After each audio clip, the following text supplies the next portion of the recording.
भारत में यूरोपीय शक्तियों का आगमन।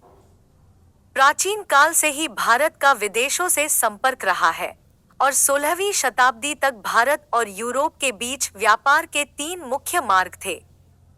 फारस की खाड़ी मार्ग, यह मार्ग भारत से इराक, तुर्की होते हुए वेनिस और जिनेवा तक जुड़ा था और यहाँ से यूरोप के अन्य हिस्सों में वस्तुएं भेजी जाती थी। लाल सागर मार्ग, इस मार्ग के माध्यम से भारत का व्यापार अलेक्जेंड्रिया से होकर वेनिस और जिनेवा तक होता था।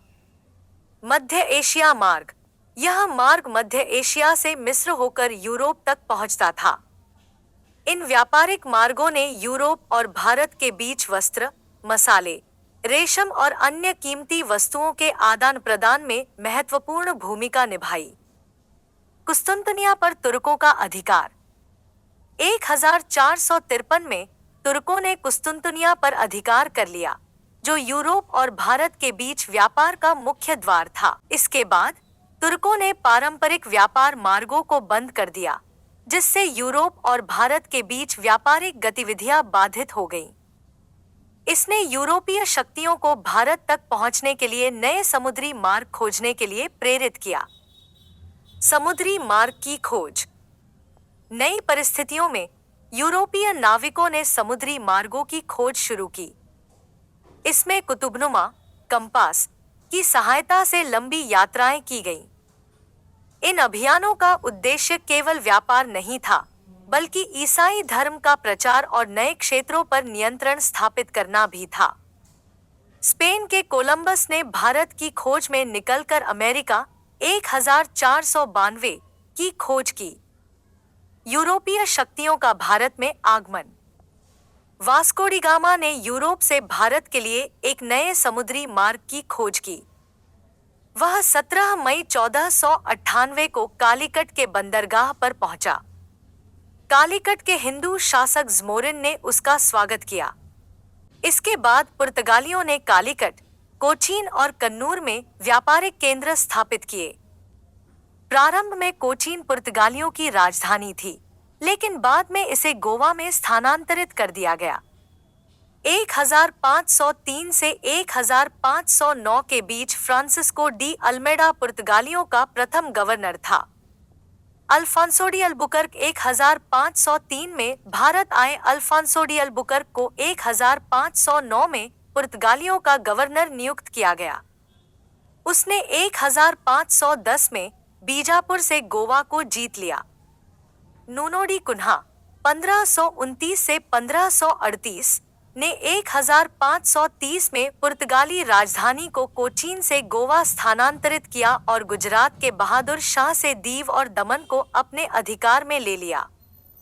मार्टिन अल्फांसो डी सूजा 1542 से 45 ने प्रसिद्ध जेसुइट संत फ्रांसिस्को जेवियर को भारत लाया।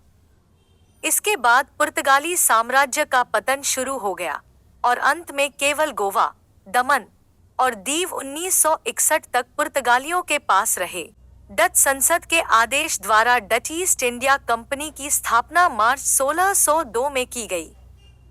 डचों ने भारत में मसूलीपट्टनम 1605, पुलिकट 1610, सूरत 1616, बिमलपट्टनम 1641, करिकल 1645, कोचीन 1653, चिंसुरा 1653, नेगापट्टनम 1658, कासिम बाजार, बालासोर, पटना में व्यापारिक केंद्र स्थापित की। 1690 तक उनका मुख्य केंद्र पुलिकट था, जिसे बाद में नेगापट्टनम ने प्रतिस्थापित किया। बेदारा के युद्ध 1759 में डचों की अंग्रेजों से हार हुई। 1599 में जॉन मिल्डेनहाल थल मार्ग द्वारा भारत आने वाला पहला अंग्रेज था। ब्रिटिश ईस्ट इंडिया कंपनी की स्थापना 1599 में मर्चेंट एडवेंचर्स नामक व्यापारियों के समूह ने की थी। रानी एलिजाबेथ प्रथम द्वारा 1600 में इस कंपनी को पूर्वी देशों में व्यापार करने का अधिकार दिया गया। 1608 में ब्रिटिश ईस्ट इंडिया कंपनी ने सूरत में एक फैक्ट्री खोलने का निर्णय लिया। कैप्टन हॉकिंस 1609 में मुगल सम्राट जहांगीर से अनुमति प्राप्त करने के लिए उसके दरबार में पहुंचा। जहांगीर ने 1613 में सूरत में फैक्ट्री खोलने का फरमान जारी कर दिया। 1615 में इंग्लैंड के राजा जेम्स प्रथम के राजदूत के रूप में सर टॉमस रो मुगल सम्राट जहांगीर के दरबार में पहुंचा। 1616 में डेनमार्क ने डेनिश ईस्ट इंडिया कंपनी की स्थापना की।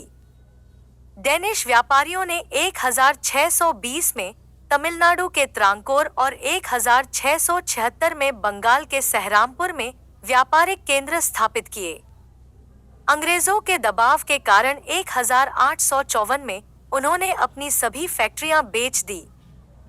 फ्रांसिस कैरन ने 1664 सूरत में पहली फ्रेंच फैक्ट्री स्थापित की। 1664 में जीन बैप्टिस्ट कोलबर्ट द्वारा फ्रेंच ईस्ट इंडिया कंपनी की स्थापना की गई। 1669 में मसूलीपट्टनम में एक और फ्रेंच फैक्ट्री स्थापित की गई। 1742 में डुप्ले के भारत में फ्रांसीसी गवर्नर बने। ब्रिटिश ईस्ट इंडिया कंपनी की ताकत बढ़ाने में लॉर्ड क्लाइव का विशेष योगदान था, जिन्होंने कंपनी को सैन्य और राजनीतिक रूप से मजबूत किया। दूसरी ओर फ्रांसीसी ईस्ट इंडिया कंपनी का नेतृत्व डुप्ले ने किया। उनके नेतृत्व में दक्षिण भारत के कर्नाटक क्षेत्र में 1746 से 1763 के बीच 3 प्रमुख युद्ध लड़े गए, जिन्हें कर्नाटक युद्ध के नाम से जाना जाता है।